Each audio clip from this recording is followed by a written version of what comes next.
Hello, and welcome back for another exciting bit of gallivanting around in Borderlands 2. Most awkward intro ever. But yes, we are doing the least optimized playthrough of Borderlands 2. Namely, we're using Salvador, the Gunzerker, who is... his special trait is dual wielding. So obviously you typically like to be using... pretty much anything but what we're using, which as you can see here in this footage is a sniper rifle. We are going to be acquiring the Bee shield. I haven't looked ahead, but I'm pretty sure it's in the next episode or the one after that. I think we're like level 12 when we get our first Bee shield.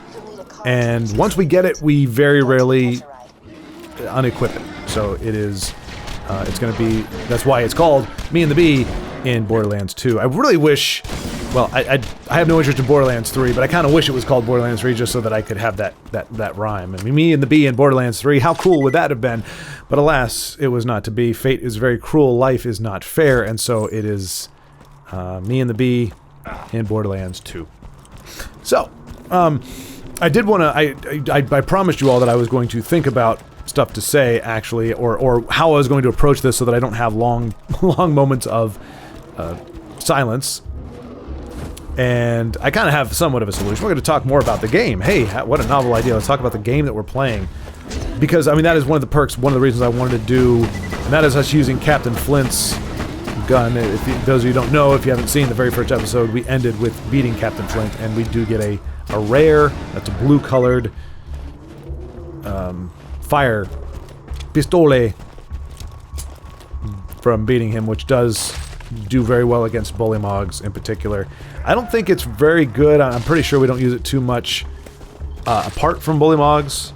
Obviously, lots of stuff can burst into flame in this game, but bullimogs are particularly furry and therefore flammable, and so it does does as well. But you also know, like, if you find a game by chance, if you find a gun by chance, there's a possibility it could give you a leg up because it's not necessarily something the game is accounting for.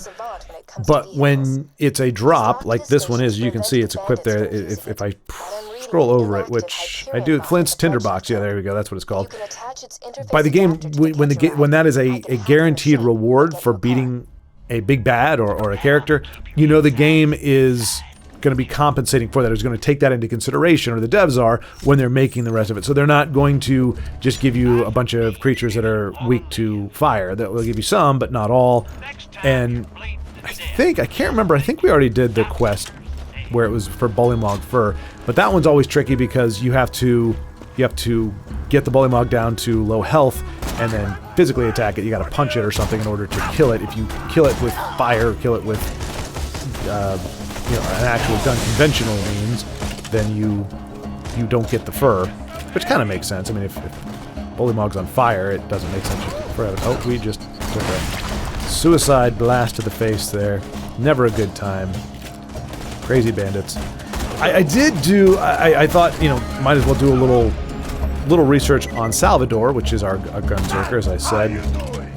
And I come to find out he is probably the worst Vault Hunter we have. He is a native of Pandora, which automatically puts him in a bad spot. You don't want to be from Pandora. Pandora does not create good, nice things. Pandora creates monsters and crazy people, and Salvador is no exception. He is, for those who don't know, he is short. He's like 5'2", 5'4", I believe. And that is because of heavy steroid use in his developmental years, apparently. I am looking at, my source was like Borderlands Wiki, so it's not necessarily from the developer's mouth, but typically that's pretty much on track with what the developers are saying.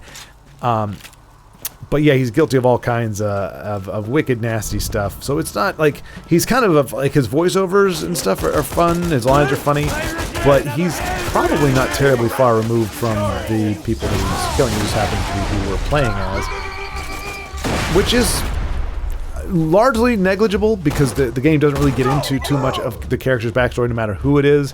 At the same time, it's a bit of a bummer. You don't want to be one of the psycho people. But then again, you got Craig, who actually is very much a psycho person. But that's right in line with the game of Borderlands, with the theme of Borderlands. It is a world set in depravity, perversion, and I would say the you know, for those anybody's read The Lord of the Flies, I think it's William Golding was the name. He had, you know, pretty much it got divided. These children, you know, young teens, young adults, get left on this island, and naturally some of them are very altruistic. They want order. They try to make a livable, hospitable environment for everyone. And then you've got, I think it's about half of them go the other way and become more or less violent, murderous, and bloodthirsty.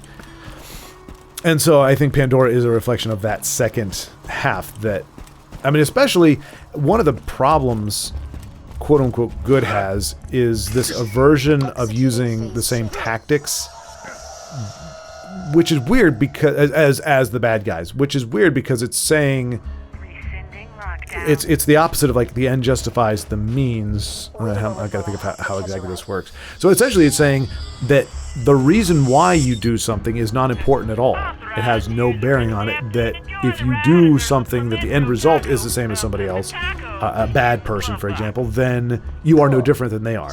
So if somebody kills another person because the person looked at them weird, or because that person has something that the killer desired, that has there's no distinction made between that and somebody killing to protect somebody. So your classic trope of, you know, gal is, you know, in an alleyway and being menaced by a guy with a knife, and, you know, hero comes in, and let's say he's not Batman, let's say he's a, you know, more of a vigilante, or a little more of a, he doesn't have the time, doesn't have the physical prowess to be able to just beat the crap out of the guy, but he does happen to have a knife of his own, or a weapon of some kind, a bat, or even a gun, and takes out the person trying to harm that woman. I mean, it could be a guy too, it doesn't matter, either way. That for these morally perverse, I mean, perverse sounds pretty harsh for people that think this way, but morally confused, I think that's a more friendly word. For morally confused people, they don't see a distinction between killing an aggressive somebody with like murderous tendencies or murderous desire, or a willingness, an eagerness almost to murder for their own benefit. They don't see a difference between that and having to take a life in order to save the life of somebody else, or to save their own life. For those people, those are the people that often say, you know, if we kill, then we're no better than they are. That's just not true. I think that's an abhorrent misconception of morality or of right and wrong. You know, if I kill somebody who's trying to kill me, you don't have to worry about me going around killing people, because that's not what I do. I didn't kill him because and speaking of killing, apparently my subconscious is fighting against Salvador here. I'm like, I don't know if I want to side with this bandit or not. I'm driving him off a cliff, and there he goes. Take that, you evil bandit, who also happens to be my avatar, unfortunately for me. I become less conflicted as the game goes on, but initially, apparently, subconsciously, I know this guy's a kind of a turd muffin. He's just a turd muffin from my perspective, and so that's what makes him my avatar. He's not any better than the denizens of Pandora. He's actually, in every way, one of them. He just, again, he's my guy. But yeah, and so because there are a lot of quote-unquote good people or moral people who have that hang-up, and because there are overtly wicked people who spread, I mean, imagine this. Imagine if you were going to fight somebody, if you were going to get into a war with somebody, I would definitely be putting out propaganda or putting out messaging that, you know what, your enemy may eviscerate you, your enemy may gut you, your enemy may torture and kill you for perverse fun, but if you treat your enemy inhumanely, you're no better than your enemy. I would try to put that truth out there, because if I'm the bad guy, I want to be treated very well.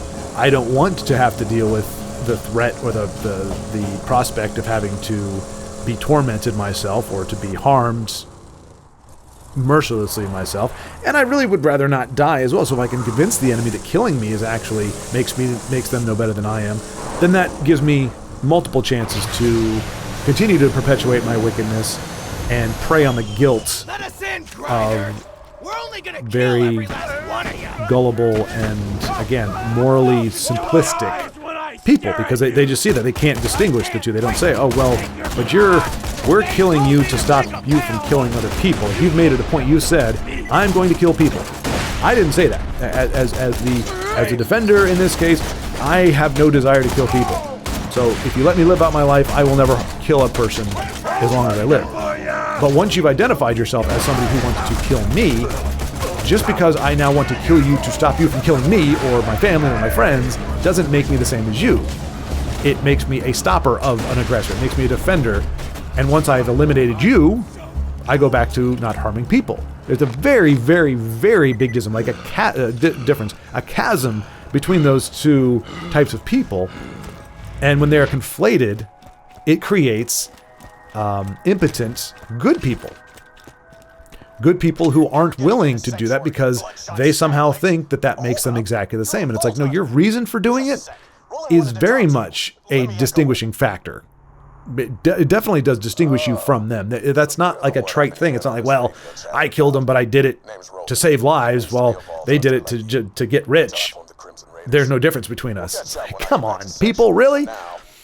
And then that ties into the whole, evil triumphs when good people do nothing. Or I would even go so far as to say evil triumphs when good people don't do enough or aren't willing to do it. Because for a person like myself, and many of us, most of humanity, I would argue, because otherwise we would never have gotten as far as we have, taking a life is a incredible burden on your conscience. And I mentioned this before. I mean, there was a instance of somebody who stepped out in front of a truck. They were trying to commit suicide, so they stepped out in front of an 18-wheeler and were killed. The driver of the 18-wheeler was psychologically screwed up for a long time. I think, obviously the news comes out, they write the article, and there's not really any follow-up, but just completely devastated and crushed, because even though he had no way of preventing it, and it was not, any fault of his own, it wasn't even, maybe by the letter of the law, it's involuntary manslaughter, but there was nothing he could have done. He didn't do something that would be conducive to killing someone. He was just driving, and this person, I would say selfishly, I mean, there's many, I mean, I'm not that I'm an advocate for it at all, but if you want to shuffle off this mortal coil, there's many, many ways you can do it that don't involve another person. But for whatever reason, this person stepped out. I mean, obviously, if you're in that mindset, you're not really thinking about other people in too many ways. So he steps out, and again, this guy is devastated and has to go through counseling and everything, because whether he wanted to or not, he was instrumental in killing that person. And for most healthy, non-psychotic, non-sociopathic, non-nihilistic, or what do you call that? What's the word? It is getting overused now, but narcissists, what have you. For most of us, that is a devastating thing to do. And so to take a life knowing that you are going to have to bear that, I wouldn't even say guilt, because from my perspective, there's no guilt or condemnation for people. Living under guilt doesn't do you any good. It's just like living with unforgiveness. I love it. There was a guy who said unforgiveness, or refusing to forgive somebody, is like drinking poison and expecting them to be hurt. It only hurts you. Same thing with guilt. Guilt doesn't help whatever situation it came from, or where it originated. It doesn't help you as a person. It just makes your life miserable and makes you feel like absolute crap. Conviction is another thing. Knowing that you did something wrong, understanding and having to confront the fact that you did something wrong, that's perfectly acceptable. That's what you want, because that's how you grow, and that's how you go, oh, I don't want to do that again. But in the case, I mean, just think about, these kids, that used to fight in these wars, 18 years old, 19 years old, and they're having to take lives. That is going to have an incredible mental impact. And while certainly we can argue the merits of different world conflicts, global conflicts, or just even localized wars, the fact is that most of the people fighting them are doing it for the person standing next to them, and they're doing it for a lot of them in the belief that they are protecting somebody or something, their families, a way of life, or what have you. Whether that's true or not, that oftentimes comprises the reason of why people, do get into conflicts. And so it really is not. It's not something they chose to do. They're not going out going, I want to kill a bunch of people. I feel, sometimes it's their pressed into service. Sometimes it's like, you're going to fight, or we're going to shoot you in the back of the head. I'm thinking mostly, from what I understand, you know, Russia in World War II, that was kind of the thing. It was like, hey, if you run away, we'll shoot you. Like, there is no retreat. You just need to stay there and get shot at. And so either you're going to be killed by the enemy or you're going to be killed by us. You get to pick which one. And I don't know if that was only towards the end, if that was at certain times, if that's been blown out of proportion.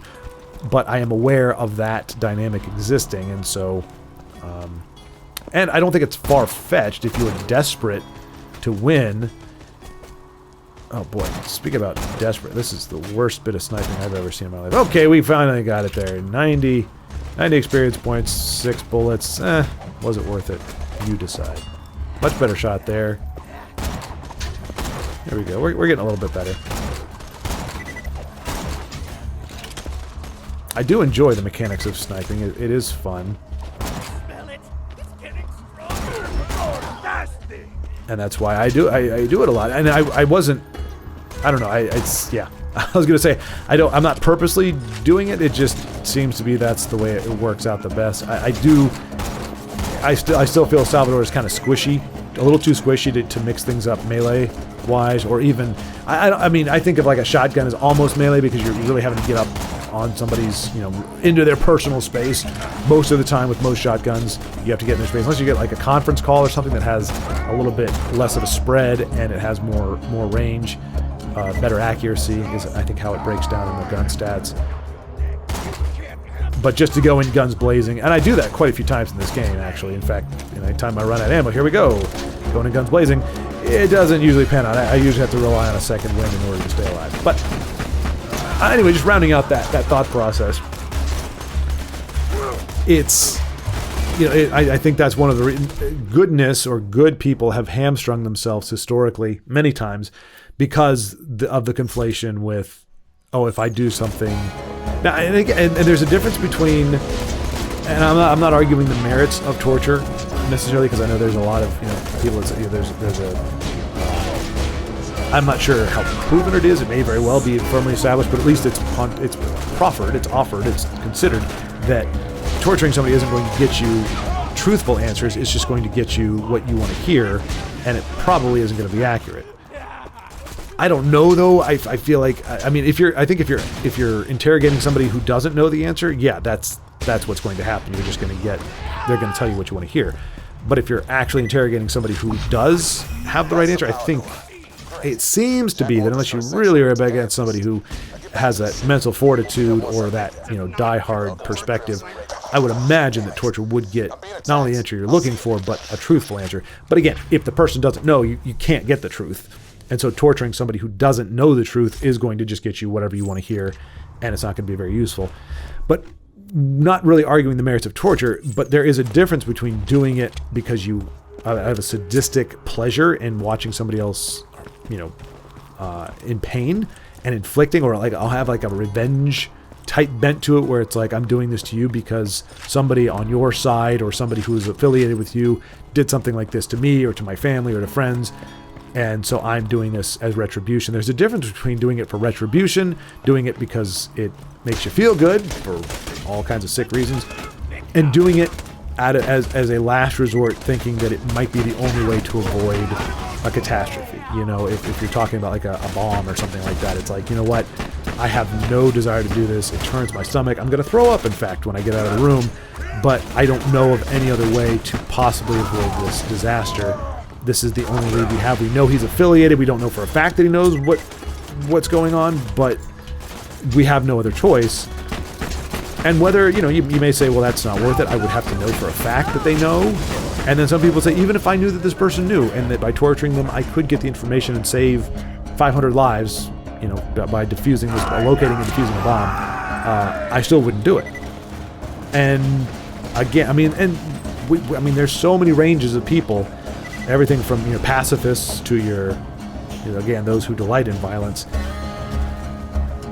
that it's really hard, and it's really hard to kind of pinpoint what is the right thing. I mean, ultimately, what is the right thing? I typically think, you know, I'm a numbers guy when it comes to that, or a practical guy. If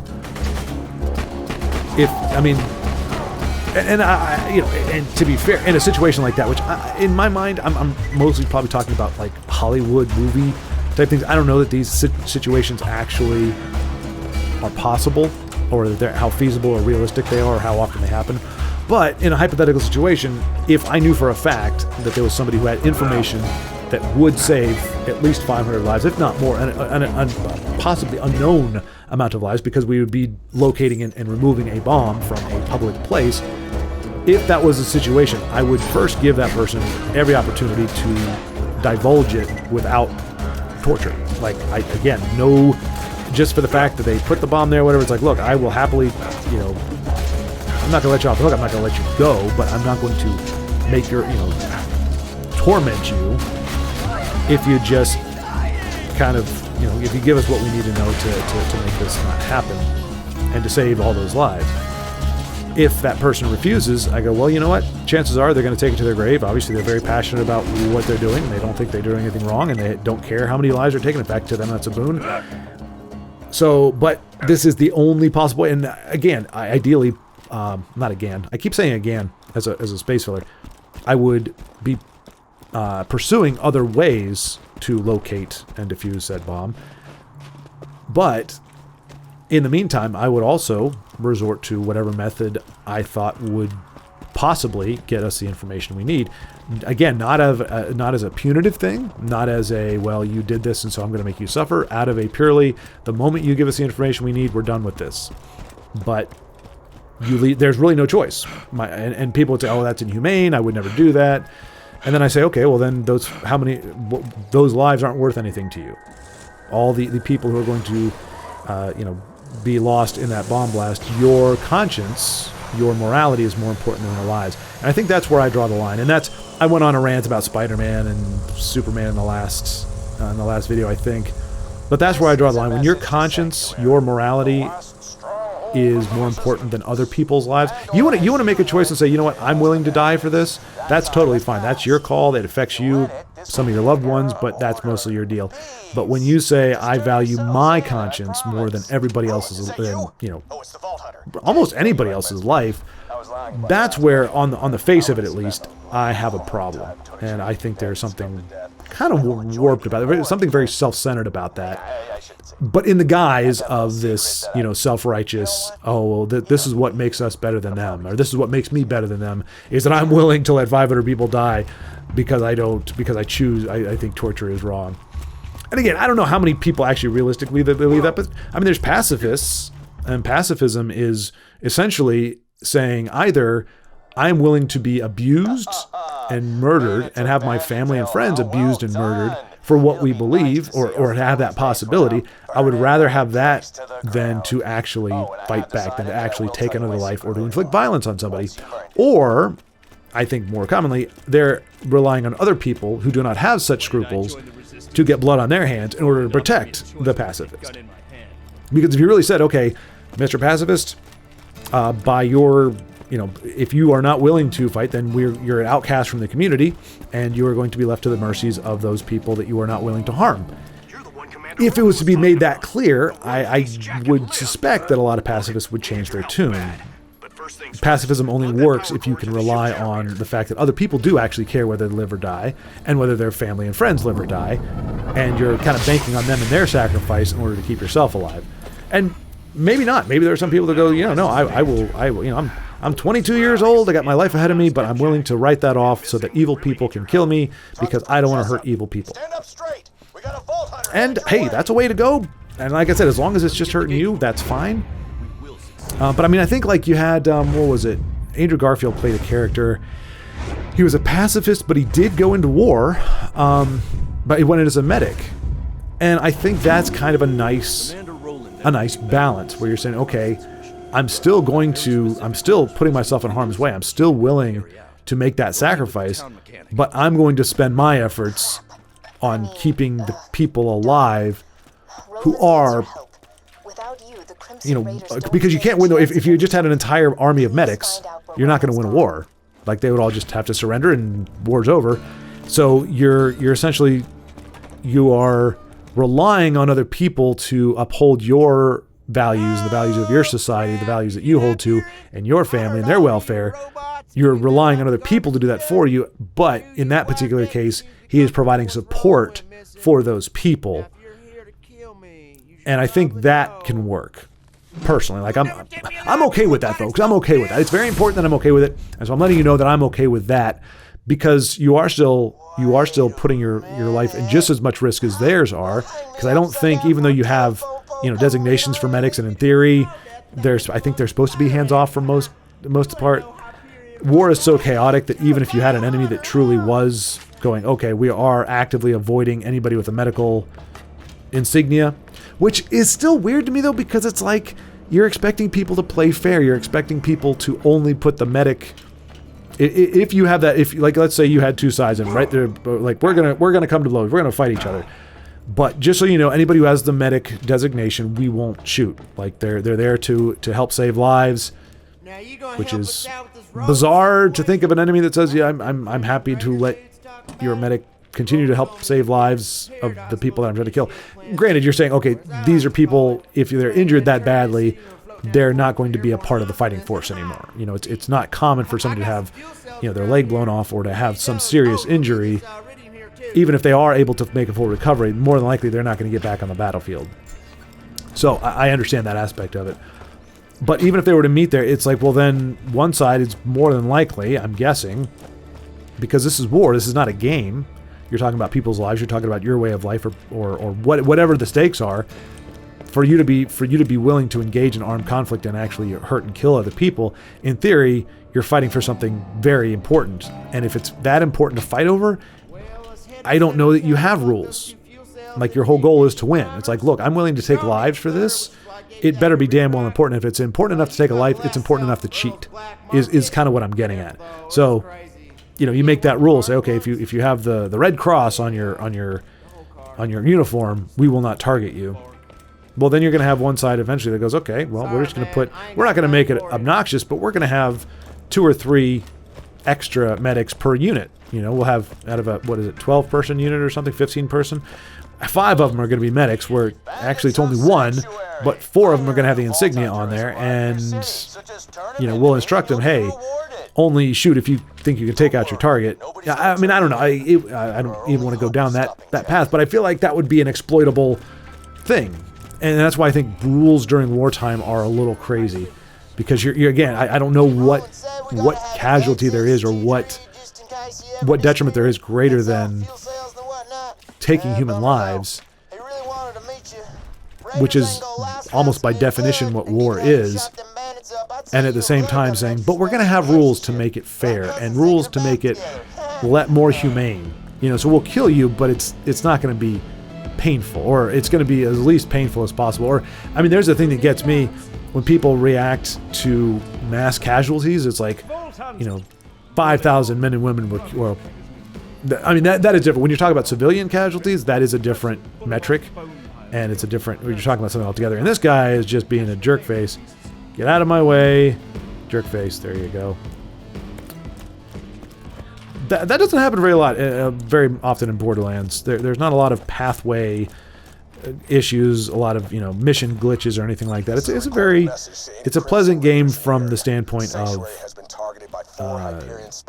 being very clean on the technical side of things. But occasionally you do have the random person that gets in your way or does something stupid. You're like, come on, man. Or it glitches through the wall, but usually it's just playing dirty. It's I'm bleeding out, and that's when the guy who's running at me trying to hack at me is now going to run and hide behind cover as I slowly crawl forward trying to get a second wind. Anyway, all of that to say, Pandora could be a much different place, but I have a feeling that the quote-unquote good people, few and far between that they may be, were of the opinion that, using firearms or grenades or whatever was uncivilized and not kind and not nice, and that's how you end up with an entire planet run by bandits and crazy people, and even the quote-unquote good guys, in this case us, are, I mean, I believe Salvador canonically is even a cannibal. And so I guess the head that I chose for him is actually apropos, being all Scully and whatnot. And just taking a brief moment to actually talk about the game. I know I said I was going to do that, but I was like, you know what? If I can find a tangent that can somehow tie into it, maybe that's worthwhile as well. Try not to die. But yeah, so right now we're just dealing with the fact that we only have 4 weapon slots, so it's really having to kind of figure out what is going to be the most useful the most of the time. And I don't usually like spending money on grenade mods, so I'm constantly kind of sifting through and figuring out what's the best of what I've picked up in order to, you know, to play. In the first Borderlands game, I almost exclusively used transfusion grenades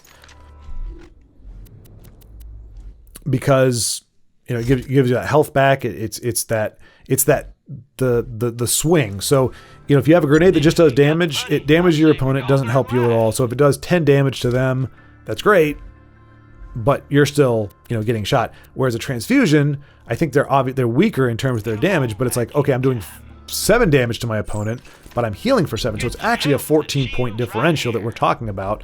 I'm gaining some health while they're losing it, so I'm actually coming out ahead. Whereas a straight up damage grenade is just doing damage, but it does a lot more damage than a transfusion does. I don't think I used transfusion in this entire playthrough. So if you're watching this, like, I want to watch a Borderlands 2 playthrough and just see some wicked transfusion grenade action, I'm afraid you are going to be disappointed, and you can just kind of you don't have to keep watching. You'll never see that, because we are going to farm for and eventually get the fastball, which is, I don't know. It's another high risk, high reward grenade. It doesn't have the blast effect of a regular grenade. It requires accuracy. You have to throw it, and it has to hit whatever your target is. Like a baseball. It's like throwing a baseball, but it's an exploding baseball. So once it hits that person, it does an incredible amount of damage. So it's really good for focus fire against, you know, bosses and things like that. So we'll use it to great effect later on. That is my preferred hand grenade in Borderlands 2. And like I said, it takes us a little while to get it, but we do eventually farm for it. I think I farm for it off camera, but it only takes like 10 minutes. I do that. It really sucks because I wasn't recording. I think when I got, it was either the Bee or the Volcano, like our first legendary sniper rifle. I think I chose to farm for it off screen, and I was able to get it in like 3 or 4 tries, so I could have done it on screen, but the likelihood, usually when you're farming for stuff, it's going to take you 20 to 30 minutes at the least to get what you're looking for. And so I do believe I farmed for the fastball, but it only takes me about 10 minutes. And we'll talk about more of that as it comes along. I mean, Marcus is another example of a character who is well, and I don't know, Marcus. He's what I would consider to be what a good person would turn out to be on Pandora. I mean, he does have the greed bent to him. He's all about the money, but you know, he's rough around the edges. He's not particularly friendly, but he's not like psychotic. His whole thing is just, if it can turn a profit, I will happily, you know, do whatever I need to do. But like in the opening sequence, we saw him shoot the guy. The guy was trying to bilk him out of money. He's like, hey, this gun doesn't work. I want a refund. He's like, well, let's see. Works just fine to me. So unless he did something sneaky, like, you know, remove or add or do something to alter the gun in some way that it was not working initially, and in order to make it work, essentially he's going, you know, you try to rip me off, and he didn't kill the guy, he just shot him in the leg. It's like, look, you try to lie to me, try to rip me off, but I believe that's a very Pandorian response. Like, that is, if you live in this environment, even if you know, have a good heart, you eventually you're going to develop some callousness, you're going to develop some antisocial behavior, some ruthlessness. Otherwise, you don't survive. Crazy Earl is another one. Again, crass. We don't really know much about him. He doesn't do a whole lot in either game. You know, he sends you on some quests, and he's Crazy Earl, so he's crazy, but he doesn't really leave his little home. And see, and this is where oh my gosh, the character consistencies break down in this Borderlands game, because you figure, again, Gunzerker, well, you look at his history, murder, theft, larceny, all this horrible stuff. It's like, why wouldn't he just blow the door down, kill Earl, and take all his iridium? But the game has to function. But then that begs the question, why even make a character who is so horrible as Salvador is, and so deranged that, you know, like why go to that length? Why make your hero that bad off, where it actually doesn't make sense that he would function with Sanctuary Society? And to be fair, our four main... Well, no. So the main characters we follow, the NPCs, are the four characters from the earlier game, and I would say they were much more in line with that. Like, I mean, Lilith is a siren, and again, they're all mercenarial. You know, they're like your Han Solo from A New Hope type character. They're mercenarial. They're in it for the money. And they're not going to be nice. They're going to do what needs to be done. Kind of like what I was saying earlier. You know, they're not good people. They're not trying to get morality points. It's more important to them to make money. But they don't go around, you know, killing everybody. There is Sanctuary. There are NPCs. And you believe that they wouldn't kill them. Even if that NPC has something they want or has information they want, you understand that they would, because they're like, look, I'm here to get what I want.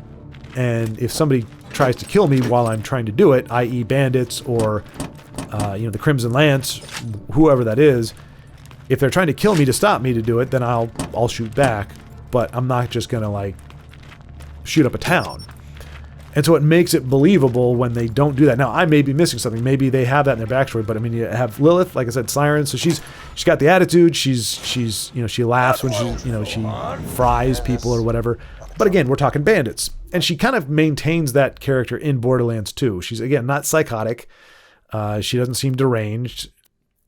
And maybe they tone her down a little bit. Because I remember when she, you know, at certain times, if you do something in Borderlands 1, you like blow up a head, you know, somebody's head explodes, and she's like, oh, that was awesome. She does something like that where it's like she's actually delighting in the mayhem, where in this one, she doesn't seem to do that as much. But even still, like I said, I think that's within the realm of Pandora. It's a very harsh environment. Roland is a former Crimson Lance. He becomes the leader in this game. Very, again, lots of leadership. He's more, it's good-hearted military guy, I guess. Certainly the first game, more mercenarial type, but even then he's not like, yeah, I killed somebody. He's more clinical, I guess, in that regard. And in this one, he actually is a genuine leader of a resistance. He's bringing people together. He's trying to make things work. Got the self-sacrifice thing going on. Not that that plays a part, but it's like he's putting his life on the line in order to try to, you know, keep the Hyperion grasp from choking out freedom on Pandora, while also fighting crazy people who also are threatening Pandora. Like, it's like anytime you can say our character is neither aligned with the corporate governmental structure that is looking to strangle, I was trying to say strangulate, but that doesn't work, strangle the life of the citizens of Pandora. If we're opposed to that, and we're also opposed to the bandits, the depraved, crazed people who are trying to just slaughter everybody, I think you're on the right side. You know, whatever side that is, whatever your bent is, you're probably on the right side, because you're fighting things that squelch life, liberty, and the pursuit of happiness. But then you could argue and say, well, the bandits are just pursuing their happiness. Their happiness just comes from killing people, and that's where I say, well, that's why you do ultimately have some measure of, or you have to believe in non-relative morality or non-relative, because otherwise, I mean, wicked people are justified in their own eyes. Wicked people don't look at themselves and call themselves wicked. They consider themselves ambitious or driven or pragmatic. There's a bunch of different ways to describe their way they go about doing things, but or it's the world. That's how they see the world. They say the world is unfair, the world is cruel. I'm just trying to survive and thrive in it, and that's what it takes to do that. So again, if you believe in relative morality, then you can't really ever say anybody's wicked or what they do is wrong. Whereas it seems to me very clear that there are ways to achieve your goals without directly harming or assaulting other people. But when that does happen, I think it is very important that you respond in kind. And movies will try to make it seem like, well, it's funny. I'm not going to call anybody out. Not going to call you out, but I have a friend, and this person will often say things like, "Oh, I think the enemy is misunderstood," and it's a joke most of the time, or it's said in jest. But there are people with that mentality, and it's like there are times where there are people who are deceived, who are well intentioned, and they need a little correction. They need a second chance. Those people do exist. The problem is, they are a minority. The vast majority of people who are doing bad things are doing it knowing damn well what they're doing, and they don't care. They're unrepentant. They don't you give them a second chance, they'll do the exact same thing again. They'll just take advantage of you. And that's why discernment and wisdom is so important when dealing with people. And even then it's still impossible. You think you know somebody, you give them a shot, and then you find out, okay, well, they weren't that way, and then they're like, please, one more chance, and you're like, I mean, is that really, did they learn their lesson from that last one? Okay, so maybe they'd never learned that lesson before, that was their lesson learned, and do you say, okay, well, it's going to be up to somebody else to give them a second chance, or do you say, I'll do it, but knowing that if they do it again, I should not be surprised. They've shown their propensity for this, and for me to ignore that just because I want to feel good about myself. There's another, again, good character in Tanis in terms of, she's not psychotic, but she's a little crazy. That's somebody who she's a scientist. She's rational. She's interested in some macabre things, but she's not looking to screw anybody over. But having been on Pandora and seeing what she's seen on Pandora has kind of screwed with her head a little bit. Or a lot of bit. Yeah. I mean, I think she has a conversation with a chair, and she is very... her monologues are very... I mean, not poetic, but they skew towards like a poetic type... without rhyming. It's just the prose has a poetry to it. And or a philosophical bent, I guess, is perhaps a more accurate deal. And here, I think we're just doing some of these side quests because they're really easy to get out of the way. And I think I'm also trying to pick up as much quests because I hate going to a place in the game where it takes a long time to get there, and you realize, oh crap, there was a quest marker, or there's a quest for this area, but I had to talk to somebody in Sanctuary, so I could have, you don't want to, especially if it takes a long time or if it's hard to get somewhere, you don't want to go there and then realize. And so a lot of times a quest will only be activated after you complete the main mission or another quest. So you have to go back, you have to double back. But there are some times where you can kill two birds with one stone, or two bandits with one rocket launcher, as that's not funny, really, it isn't, as the saying goes. And you just don't want to be in that position and realize, dag nabbit, I could have gotten 2,000 XP points and a nifty little shotgun if I'd done it that way. That said, most of the time you're going to see, if you look, there's one that has the Borderlands 2 or the Vault logo on it. That is your main quest line. Anything with like the little gears, those are just side quests. So most of the time we're going to be focused on the main quest.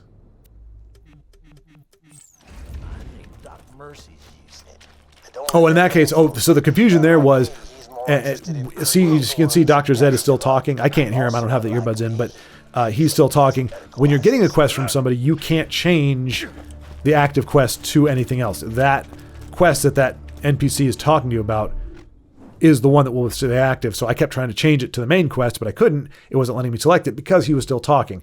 So now we go back in. In theory, I think I go back in, and now I can go and make the main quest the quest that's giving me the markers.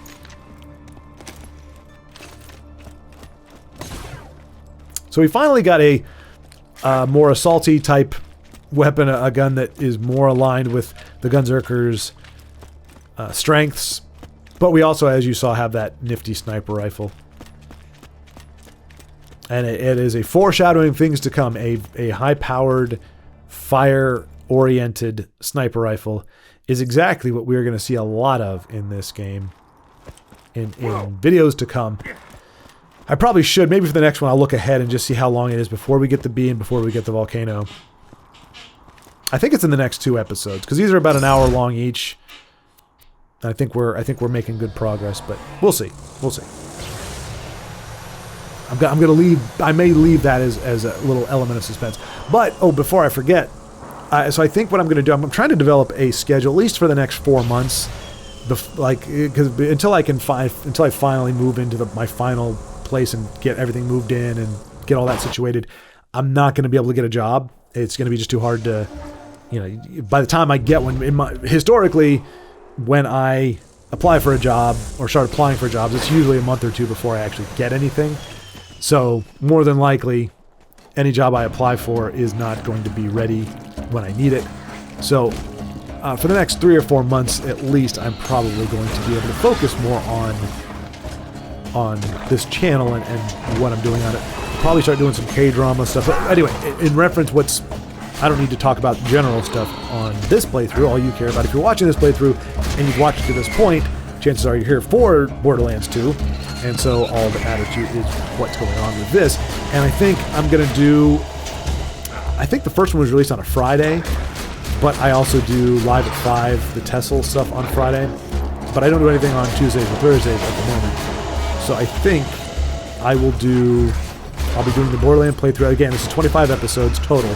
So for the next 25 weeks, there will be a video a week released on Thursday morning that is Borderlands 2. And once this one's done, maybe it'll go back to Mario RPG. I might start doing that one on Tuesdays. I don't know.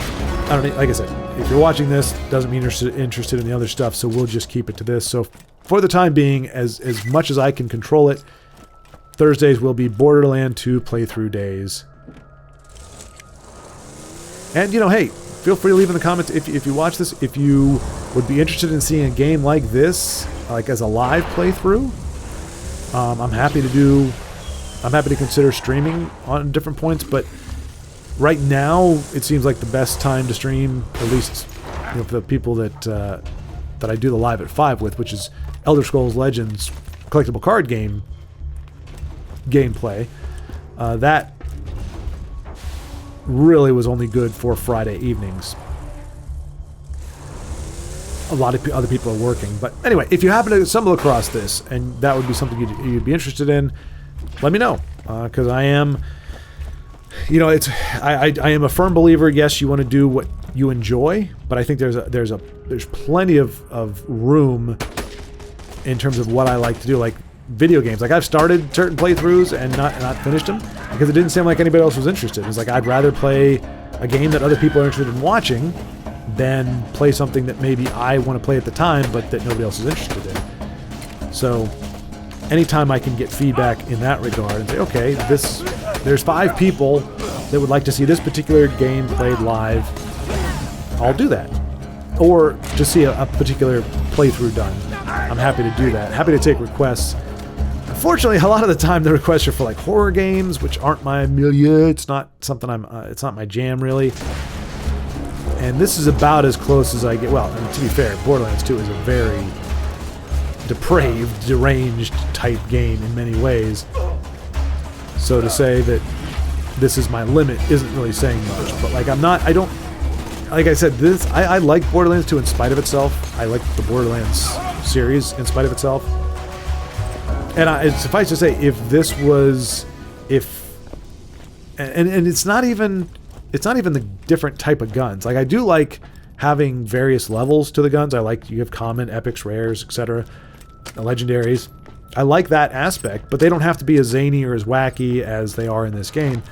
But if you have the first-person RPG, I think most games I would enjoy like that, as long as the controls are good, as long as the game, the gameplay is good. I'd be all about it. So I'm not, like I said, I think I enjoy Borderlands in spite of its story, in spite of its characters, as opposed to because of them. Like the appeal of this game is not the craziness and the over the top. Well, not even over the top, really. Just the wacky and disturbing place it is, Pandora. Do I die or no? I do not. Dark Mercy goes down. I have struggled with him in the past. but I think I didn't actually look at. Oh wait, well, that's medical mystery. Shoot. I didn't see what level it was. Obviously, as you saw there, when they give you the quest, it'll tell you whether it's easy, normal, trivial, easy, normal, hard, or impossible. I think those are your scales. And so I prefer. It feels more satisfying to beat a quest when it's hard. Phrasing wasn't the best there. It's preferable because it feels like you're getting the full challenge of the game. Doing it on trivial, you might as well not even bother because the XP you're going to earn at that point. Well, no, the XP doesn't change, but even if it's giving you 2,000 XP and it's trivial, it means that you're far enough in the game where that 2,000 XP is like a drop in the bucket. So it's not worthless. It doesn't scale based on your level, so you're not. It's not saying it's trivial because you're only getting 100 XP because that's all it's worth at that point. Usually the XP is locked in. If that's a reward for it, the XP is locked in no matter when you do it, but the difficulty is trivial. And I certainly have no problem with decimating the forces of evil, admittedly as a force of evil in certain respects. But for the most rewarding gameplay and the most fun to watch, you want something with at least a normal, if not hard, difficulty. Impossible is pretty much what it sounds like. I have grinded my way through impossible missions before, and it's just pretty much put up a good fight, get killed, pick off enough big enemies where you finally level up enough that you get into normal or hard territory. So I try to avoid those, especially on a playthrough, just because it is just watching me fail and fail and fail and fail and fail until the corpses are piled up so high. What does it say in Gladiator? Then, when enough men have died, you may have your freedom. I think that's the line. And that's pretty much what it would be here. See, and even the touch, you can kind of see little bits like they do with the night sky. It's kind of got like the Northern Lights-ish vibe to it. They added a lot more color to this game. Added color to the palette, added color to the characters, added color to the story. Yeah, but I think I covered that in the first one significantly. But anyway, those are the kind of thoughts that games like Borderlands prompt, and why I wanted to look a little bit more into the characters. And there are some characters that are like Tiny Tina. She's crazy, but you know, when you get a little bit more of her backstory, like you don't see her differently, but you understand her a little bit better. Whereas a lot of these other characters, you know, they're crazy, and you would assume that for most people there's something that gets them to that point, like Tanis. You know, she goes through a lot of stuff. When you come across her recordings, she comes to a lot of. She seems kind of like she could have been a bit of a twit to begin with, like just in general. She's just kind of the hoity-toity scientist type. I think of, what's her name? The Bourne Legacy, I think it was, that had Jeremy Renner in it. And I gotta look him up, by the way, see what's going on. I know last I heard, you know, it was a while back now, but he had that accident, the snowmobile accident. It was not a snowmobile, it was something else that literally ran him over. He survived, but I don't think he's done anything since then. I'm curious as to what his health is, and if he's looking to come back, or if he's kind of going to just take it easy now, because I know it was a big deal. But anyway, I think it was Bourne Legacy that he plays. It's in the Bourne universe, but he is kind of our lead character. But there's a scientist played by the gal who was in The Mummy. Oh, what is her name? I can't. The only name that's popping in my head is Emily Blunt, but that's not her. But she is a British actress, I believe. Remember her name. Anyway, Rachel Weisz, that's her name. I believe she's married to, or had been married to, Layer Cakes, 007, not Roger Craig. That's the running back for the San Francisco 49ers in the 90s, number 33. No, it was Daniel Craig. I believe she was married to Daniel Craig. Possibly still is. Hopefully for them, their marriage still going strong. And I don't know what I'm doing with my out of ammo-ness. What I'm hoping to do. I think I was just waiting for them to get out of the way so that I could get more ammo. I don't know what's going on. Why they weren't shooting me. I think I think they were deactivated. Their threat mode is deactivated. And now it's reactivated because I went on the aggressive. Shame on you, Salvador. Shame on you, sir. You should have... They're all misunderstood. You should have just asked them to let you walk to your next objective. It might have been able to do it, but... Those are always interesting. When you get second wins before you die, like the instant you die, you actually revive. Because your bullet is in the air, you die, and your bullet's heading to its target, kills the target, and the moment that you are about to bleed out, you actually get your second win. It's always interesting. But it throws you off too, because I was Gunzerking at the time, and suddenly Gunzerking ended. And if I wasn't paying attention and saw that second win, which to be fair is really big font, hard to miss. But if you're not paying attention to that, you're like, wait, why did I just stop Gunzerking? I was like, well, no, you died technically. You were starting to bleed out, but you got your second wind almost immediately, or immediately. Anyway. But yeah, and now when Rachel Weisz plays kind of the... Initially, she is a little bit of the... I mean, she's likable as the scientist at the very beginning, but she is a little bit more of that... A little bit more... I don't know... Aloof. A little bit of that... I'm a very educated person, and... I, you know, have a...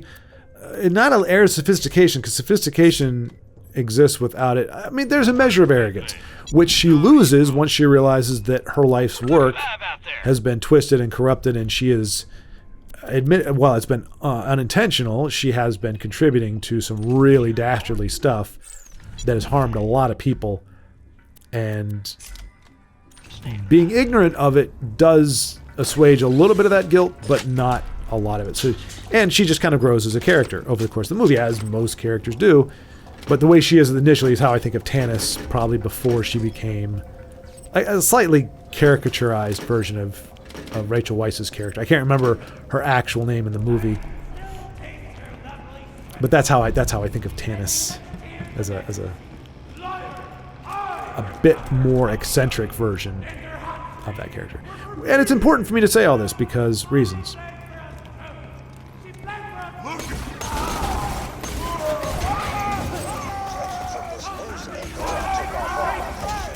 I'm not sure if we're going to see it here. I'm trying to remember where they are, but there definitely are enemies in Borderlands that are satisfying to kill. Most of the bandits are very satisfying. They're kind of squishy, and they catch on fire easy. They corrode easy. You get to see, like, there you go. You get to see the special effects pretty easy.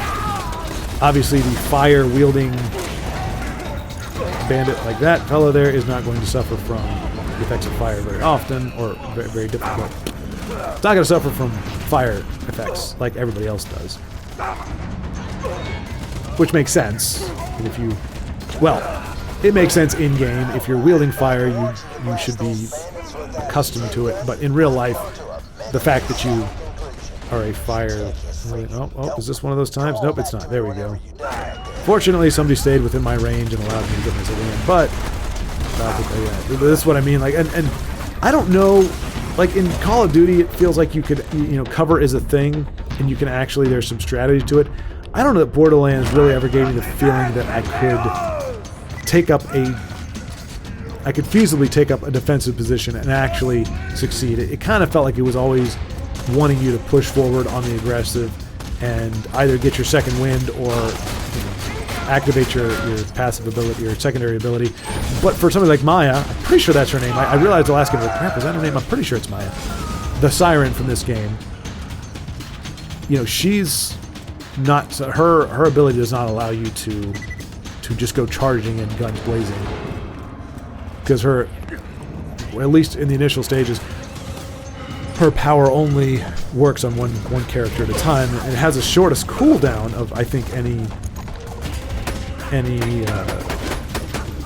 class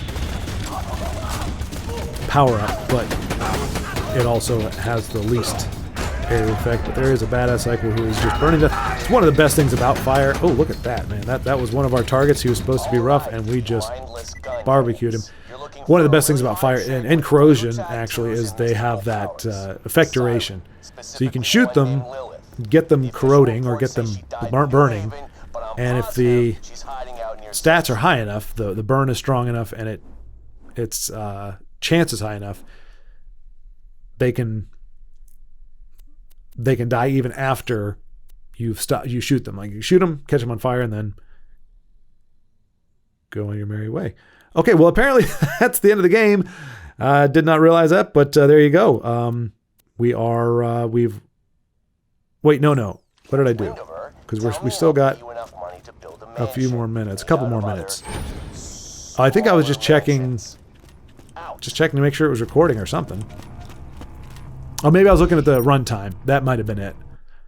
I was looking at how long we've been playing, because I was trying to keep it to an hour. It's easier to render out. The file size is very manageable, and yeah, I think an hour is pretty good for a playthrough. It's or for an episode of a playthrough, especially if you're doing it once a week. I mean, yeah, maybe 2 hours would be more ideal, and that's why I'm thinking I might change it up. But I don't want to say, oh, I'm setting out to do 2 of these a week and then only be able to get 1 done at different points. And I would rather under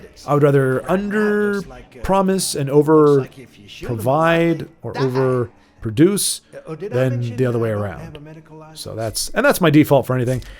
You know, when in my professional life, if somebody asks me to do something that I haven't done before, haven't done the exact same thing before, I usually give myself more time. I'll say, well, realistically, it's probably going to take me about a week. Where in the back of my head, I'm thinking, maybe 3, maybe 4 days to give myself that buffer. And then oftentimes it would take 2 days. But I think it's better to do that than to say, oh yeah, I'll knock this out in 48 hours, and then it takes 3 days, and it's like, you know, you're a big old loser. Anyway, that's going to wrap up this episode. Thanks so much for watching, and I'll see you next time.